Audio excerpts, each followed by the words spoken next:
Well, NBC4 is your local election headquarters. Hundreds of voters who showed up to cast their ballot in person on April 28th will not have their votes counted. Yeah, our Jason Aubrey breaks down what happened and how officials are trying to make sure that that doesn't happen in the future.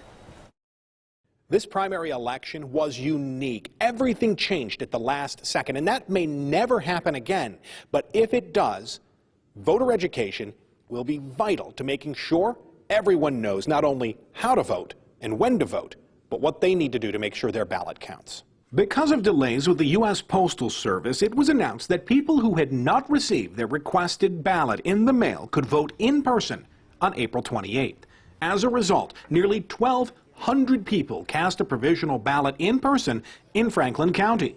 Well, this week, 901 of them were rejected because the voter had not requested an absentee ballot first. It's unfortunate that a lot of those voters that did come up here to vote on Election Day, that those were not valid. This was a problem in other counties as well. We've obviously looked at some of the other larger counties throughout the state, and they had a similar numbers, percentage-wise, and numbers of those provisional ballots that were rejected. In Licking County, of 317 people who voted in person on Election Day, only 27 ballots were accepted.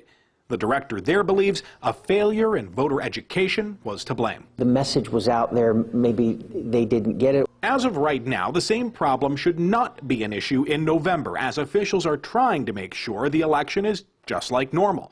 But if anything changes, Sellers says voter education will be vital. Now keep in mind that the provisional ballots cast on April 28th were not the only provisional ballots cast, and that many others went out through the mail, came back, and were good.